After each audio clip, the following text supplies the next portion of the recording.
वसुदेवसुतं देवं कंसचाणूरमर्दनं देवकी परमानन्दं कृष्णं वन्दे जगद्गुरुं श्रीकृष्णं वन्दे जगद्गुरुं श्रीकृष्णं वन्दे जगद्गुरुं।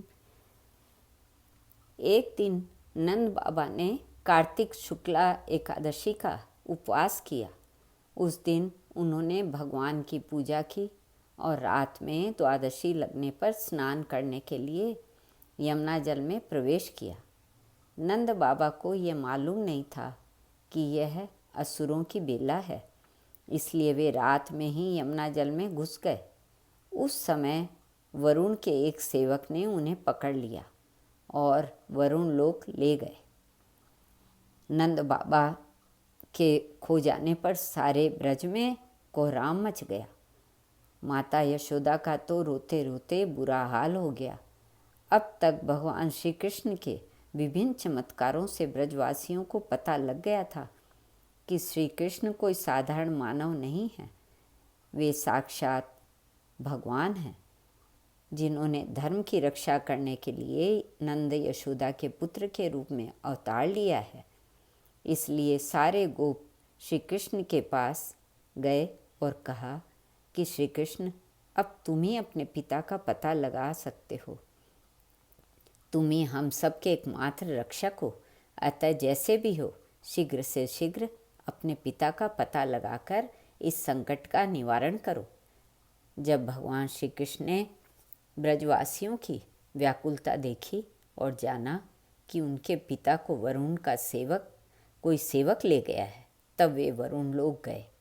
जब लोकपाल वरुण ने देखा कि भगवान श्री कृष्ण स्वयं उनके यहाँ पधारे हैं, तब वे स्वयं वरुण लोक के दरवाजे पर उन्हें लेने आए और उनको अपने आसन पर बैठाया तथा उनकी विधिवत पूजा की।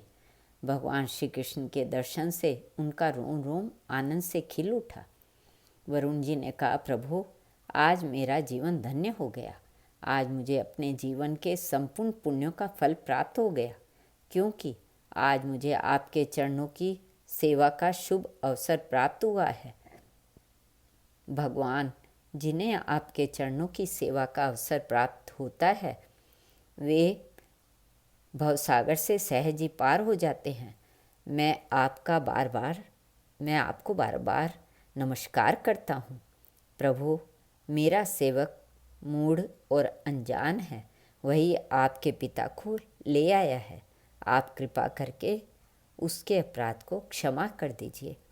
मैं जानता हूँ कि आप अपने पिता का अत्यंत आदर करते हैं। इन्हें आप सादर ले जाइए। आप अंतर्यामी और सभी जीवों के साक्षी हैं। इसलिए हे प्रभु, आप मुझ दास पर कृपा कीजिए। भगवान श्री कृष्ण वरुण को आशीर्वाद देकर नंद बाबा के साथ लौट आए। ब्रजवासियों के आनंद का तो ठिकाना ही न रहा। सब लोगों ने श्री कृष्ण की बुरी बुरी प्रशंसा की। नंद बाबा ने वरुण लोक का जो ऐश्वर्य देखा था तथा वहाँ के निवासियों को श्री कृष्ण के चरणों में झुक झुक कर प्रणाम करते हुए देखा, उसकी उन्होंने गोपों से खूब चर्चा की। भगवान श्री कृष्ण के प्रेमी गोप यह सुनकर ऐसा समझने लगे कि अरे, हम लोग के बीच खेलने वाले श्री कृष्ण तो साक्षात ईश्वर हैं।